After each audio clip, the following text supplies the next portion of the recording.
The air was thick with the sound of clinking glasses and laughter, but none of it was for me. I sat at the edge of the patio watching my family celebrate like I was just another guest who happened to show up. It was my 30th birthday, but you wouldn't have known it.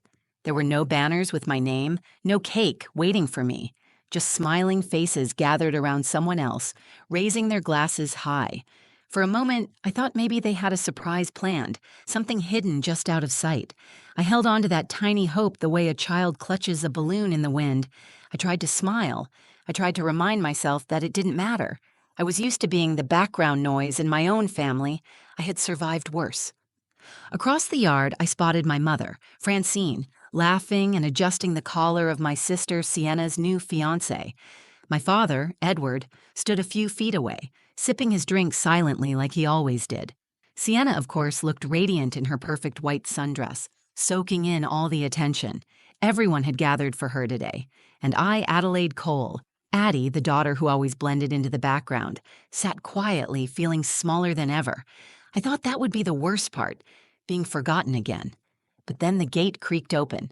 A man I had never seen before stepped inside. He looked out of place in a battered leather jacket and worn boots, his face tense and searching. He scanned the crowd, passing over the dozens of faces turned toward Sienna. And then he saw me. His entire body shifted, like he had finally found what he was looking for. He walked straight toward me, his boots crunching over the gravel. The air seemed to still around us. Conversations dimmed into an awkward, humming silence. He stopped a few feet in front of me, his chest rising and falling fast. His voice cracked slightly when he spoke, but his words were clear. "You don't know me yet," he said, locking eyes with mine, "but I'm your real brother." For a moment, the world felt suspended in midair. Then, like someone had dropped a match into a dry forest, the entire party exploded into shouts, gasps, and confusion. And for the first time all day, every single person was looking at me. I woke up that morning with a strange kind of hope buzzing under my skin. It was my 30th birthday, a milestone that felt heavy with meaning even if no one else seemed to notice. I told myself it would be different this year.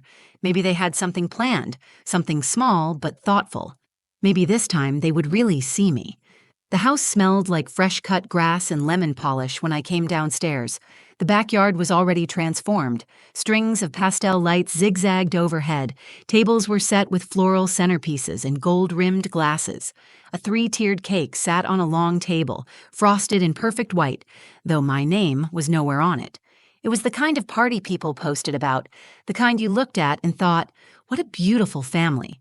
Francine, my mother, was in the middle of it all, arranging plates with the kind of manic energy she always brought to anything involving appearances. She wore a pale yellow dress, her hair pinned neatly back, a strand of pearls around her neck. She barely glanced at me when I walked outside. "Oh, Addie, good, you're here," she said, not pausing in her work. "Help me light the candles before people start arriving." No happy birthday, no hug, just another task on her list. I moved mechanically, setting up the candles, trying not to let the familiar ache settle too deep. My father, Edward, was sitting at the patio table with his newspaper and a cup of coffee, removed from the flurry as usual. He gave me a small nod, the kind of gesture you might give a neighbor, not your daughter. By noon, the guests started trickling in. Family, friends, neighbors, people I barely knew. They hugged my mother, they shook my father's hand, they laughed and complimented the decorations. I stood to the side, smiling politely, waiting for someone to notice me. Then Sienna arrived. She floated in like a movie star, her white sundress catching the breeze, her newly manicured hand flashing a diamond ring so large it nearly blinded me. The crowd surged toward her instantly, gasping, cheering. My mother clapped her hands together, beaming with pride. "She said yes," Francine announced loudly, her voice carrying over the music. "Our Sienna is getting married." The backyard erupted in applause. I watched as people crowded around Sienna, offering congratulations, snapping pictures, laughing and crying. Plates of food were abandoned, drinks were spilled. The entire party shifted its orbit around her. I stood there, frozen, still holding a lighter in my hand. A wave of shame flushed up my spine. Maybe it had been naive to think today would be about me. Sienna had always been the sun, and I had always been the moon, visible only when she wasn't shining. It was just more obvious today under the pastel lights and perfect skies. I edged toward the dessert table, scanning for some small clue that someone had remembered. Maybe there was another cake hidden somewhere. Maybe there was a card with my name on it. But there was nothing. Only the white cake with a tiny sign stuck into the frosting that read, "Congratulations, Sienna and Blake."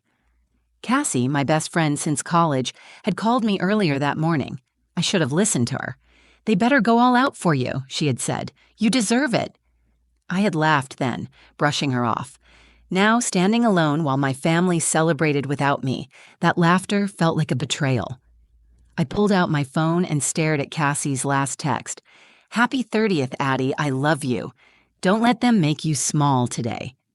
I shoved the phone back into my pocket and blinked hard against the sting in my eyes. My mother floated past me, brushing imaginary dust off Sienna's shoulders.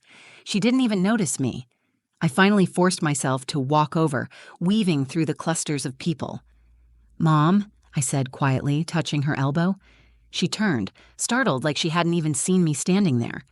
"What, Addie? Is something wrong?" I swallowed the knot in my throat. "It's my birthday," I said, my voice barely above a whisper. "Today's supposed to be my birthday." Francine's mouth tightened. She gave a small, almost imperceptible sigh. "Sweetheart, you're 30. You don't need a big fuss. Sienna's engagement is a once-in-a-lifetime moment. Try to be supportive." Her words hit harder than a slap. I stepped back, nodding stiffly, my heart folding in on itself. She didn't even realize how much she had hurt me. Or maybe she did and didn't care. I drifted back to the edge of the yard, clutching a plastic cup of watered-down lemonade. I watched as they passed Sienna from guest to guest like a trophy, their faces glowing with admiration. I didn't belong here. Not really. As I stood there, invisible to the people who should have loved me most, a sharp sound cut through the celebration. The creak of the old iron gate swinging open. I turned and everything began to change. The gate swung open with a low, grating sound that cut sharply through the music and laughter.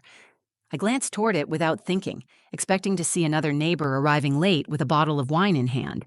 Instead, a man stood framed by the wooden posts, a stranger who looked completely out of place.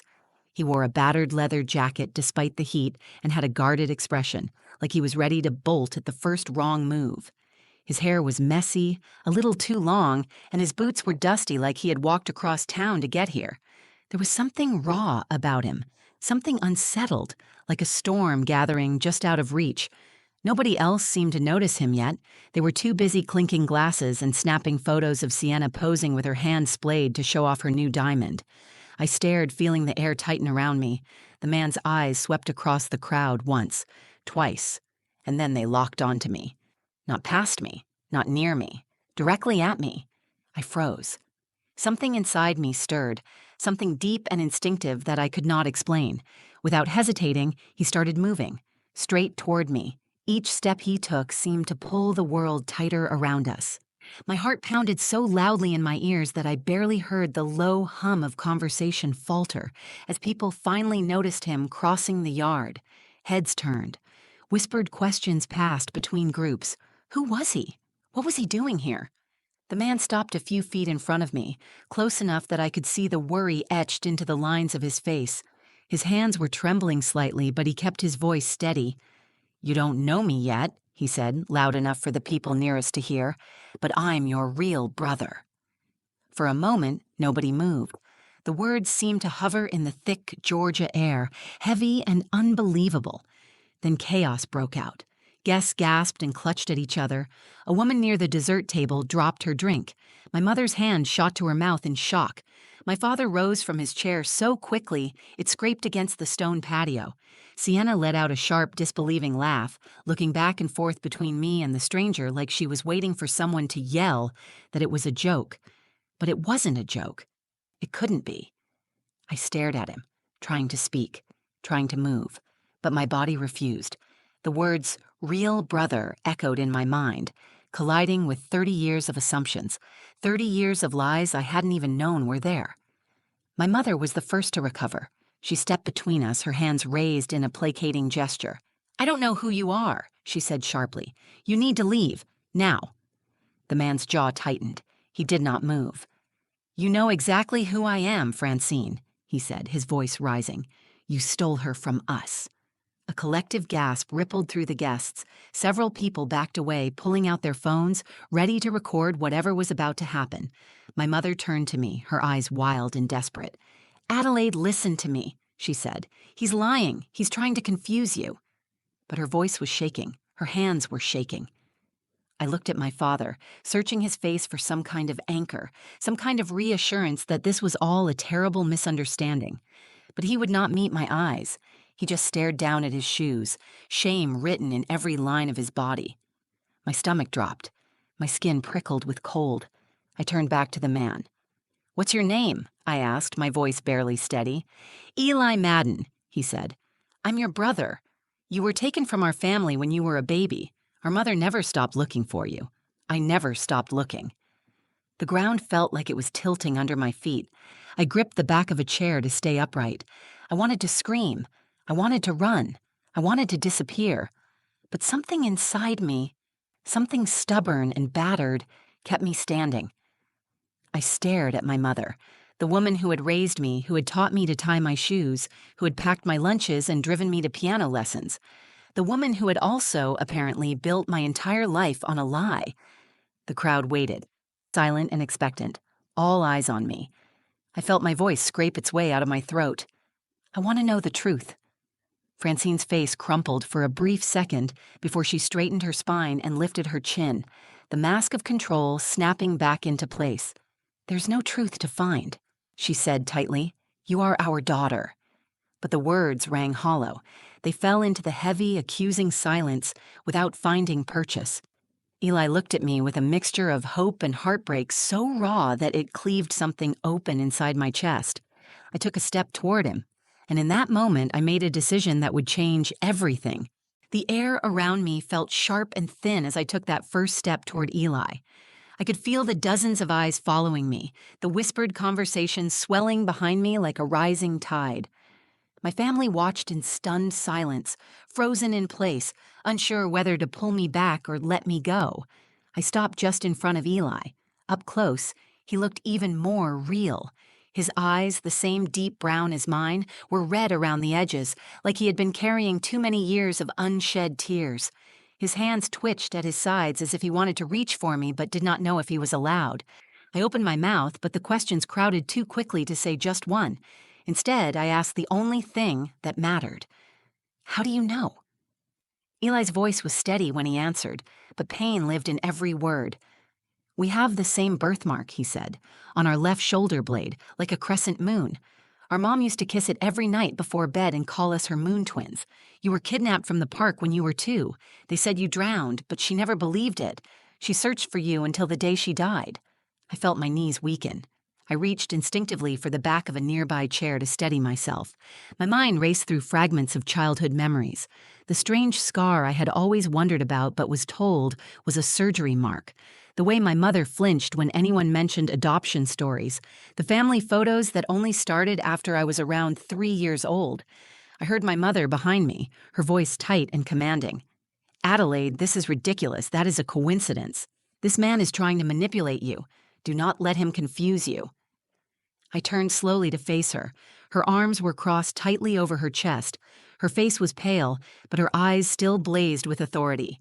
She expected me to obey her. She expected me to fall in line, like I always had. For most of my life, I would have. But not today. Not after standing invisible at my own birthday party. Not after seeing the desperation and hope in Eli's face.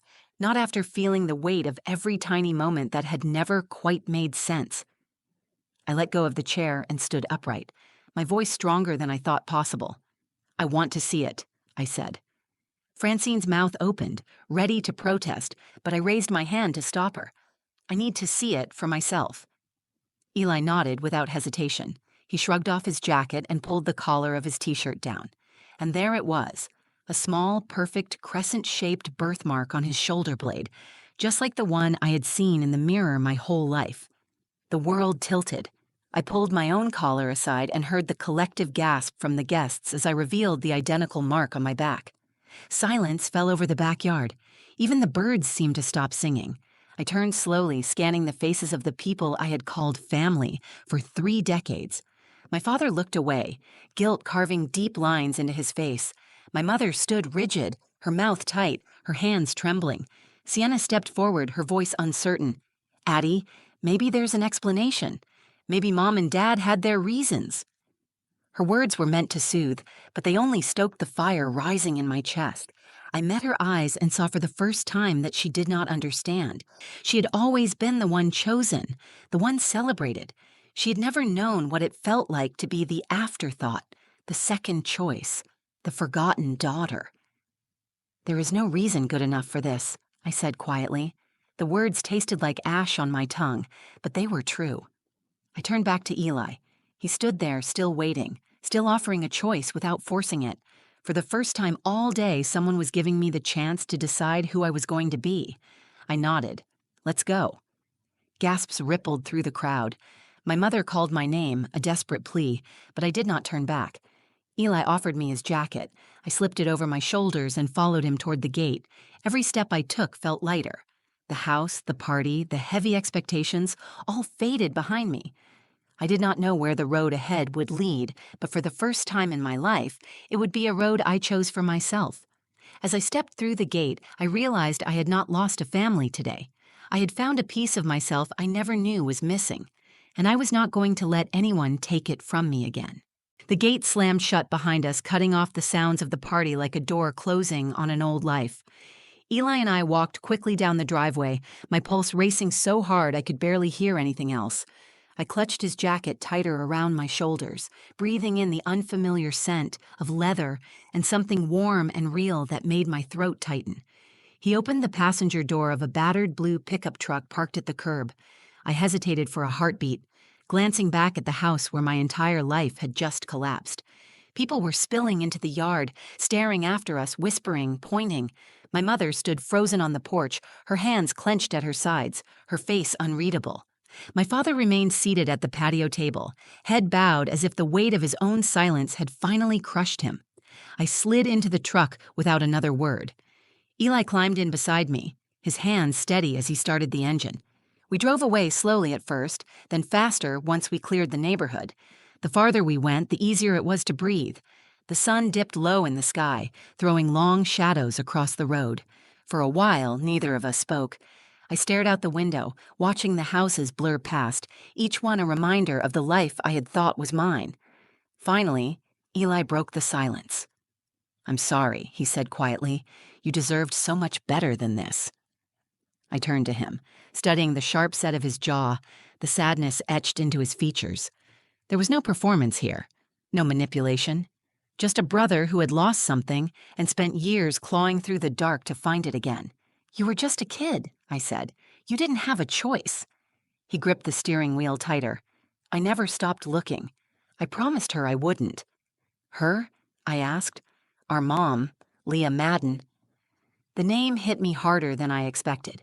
Leah Madden, my real mother, a woman whose face I did not remember, but whose love had apparently stretched across decades and distance to find me. Eli reached into his jacket pocket and pulled out a worn photograph, folded carefully into a square. He handed it to me without speaking. I unfolded it slowly. The picture showed a young woman with dark curly hair and kind eyes, holding a chubby toddler who looked so much like me that my chest ached. There was no mistaking it. The little girl's birthmark was visible on her bare shoulder, clear as day. Tears blurred my vision. I brushed them away roughly. "She never gave up," Eli said, his voice thick. "She hired private investigators. She put up flyers even when people told her it was hopeless. She moved towns just to chase down the smallest tips. Every birthday she would bake a cake for you and light a candle. She said if you could feel her love from wherever you were, maybe it would bring you home." I pressed the photograph to my heart, feeling the weight of every missed birthday, every empty chair at a dinner table I never knew was waiting for me. "She died 2 years ago," Eli said, "but I kept looking. I couldn't stop. I had to find you for both of us." The grief hit me like a punch, not just for Leah, but for all the stolen years, all the memories we could have had, the life that was ripped away before it even began. "I wish I could have met her," I whispered. "You will," Eli said. "I have her journals, letters she wrote to you. She knew she would find you. She just ran out of time." I closed my eyes, letting the warmth of those words settle over the raw places inside me. The truck pulled off onto a small overlook that faced a wide field stretching out toward the horizon. Wildflowers dotted the grass. The sun hovered just above the hills, setting the sky on fire with orange and gold. Eli cut the engine and we sat in the stillness. "You are not alone anymore, Addie," he said. "You never were." The truth of it wrapped around me like a shield. I had spent 30 years believing that love was conditional, that attention had to be earned, that being seen was a privilege given to the lucky few. And yet here was proof that love could be unconditional, fierce, relentless, that I had been wanted all along, even when I had not known it. I leaned back against the worn seat, the photo still pressed to my chest, and allowed myself to believe that maybe, for the first time, I was exactly where I was meant to be, not invisible, not forgotten, found. The sun dipped lower, painting the sky in deeper shades of gold and crimson. Eli and I sat on the hood of his truck, legs swinging over the edge, quiet comfort settling between us. I traced the edges of the photograph with my fingertips, memorizing every curve of my mother's face, every shadow of the little girl I had once been. For a long time, neither of us spoke. The silence was not heavy. It was steady, like a heartbeat. A different kind of silence than the one I had grown up with. This silence was full of understanding. It asked for nothing. It simply let me be. I tilted my head back, watching the first stars prick the sky. "What happens now?" I asked finally, my voice steady. Eli smiled, a real, unguarded smile that softened the sharp lines of his face. "Now we start over," he said, "at your pace, however you want." The simplicity of it made my chest ache. No demands, no expectations, just an open road and the chance to walk it on my own terms. Eli pulled out his phone and scrolled for a second before handing it to me. A photo filled the screen, a little house with peeling paint and a bright blue door, a garden overflowing with sunflowers and tomatoes, 2 dogs sprawled across the porch like kings. "Our place," he said. "Yours too, if you want it." Tears welled up again, but this time they came from something different, something lighter. I handed the phone back, my hands trembling. "I want it," I said. For 30 years, I had lived like a guest in my own life, waiting for scraps of approval that never came. I had twisted myself into someone smaller, quieter, easier to ignore. But standing at the edge of this new beginning, I realized I did not have to be that girl anymore.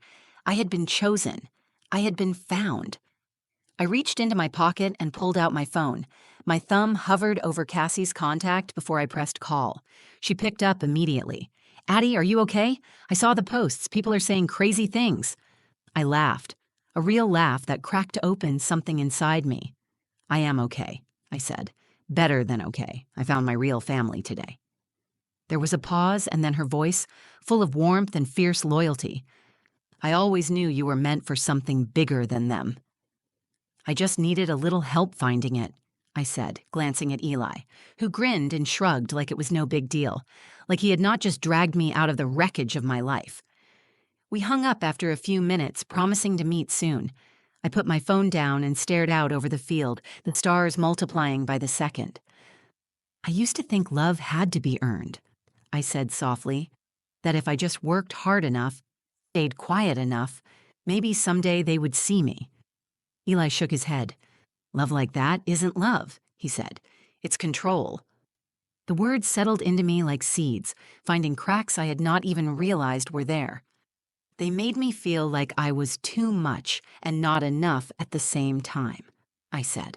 "All my life." "You were never the problem," Eli said. "They were." The final piece clicked into place. I had spent so long blaming myself, measuring myself against impossible standards set by people who only loved the version of me they could control. I was never broken. I was stolen. I stood up on the hood of the truck, arms stretched wide toward the endless sky. I breathed in the cool night air, the scent of wildflowers and open spaces, and let it fill every hollow part of me. "I'm not going back," I said. "Good," Eli said, laughing, "because we have a lot of birthdays to catch up on." I climbed down and leaned against the truck, feeling solid in a way I never had before. I was not just someone's afterthought. I was not the second choice. I was Adelaide Cole Madden, daughter, sister, survivor, and I was finally free. As we pulled away from the overlook, I took one last look at the town that had tried to hold me captive and smiled. It had lost its power over me. Home was no longer a place. It was not the walls I had grown up inside or the people I had spent so long trying to please. Home was a feeling. Home was knowing you were wanted without having to shrink yourself to fit inside someone else's expectations. Home was sitting next to a brother who never gave up on you, watching the stars light a path you were finally ready to follow. And for the first time in my life, I knew exactly where I was going. If this story touched you the way it changed me, take a moment to think about the people in your life who have always seen you, even when you felt invisible. Family is not just who raises you, it is who chooses you, who fights for you, who reminds you that you were never too much and never not enough. Thank you for being here and listening to my story. If you felt something while watching, please like this video. Share it with someone who might need a reminder that they are never truly alone. I would love to hear your thoughts, your stories, or just your reactions, so please leave a comment below. I read every one of them.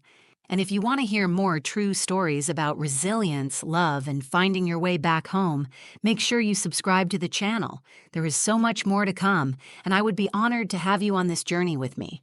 See you in the next video.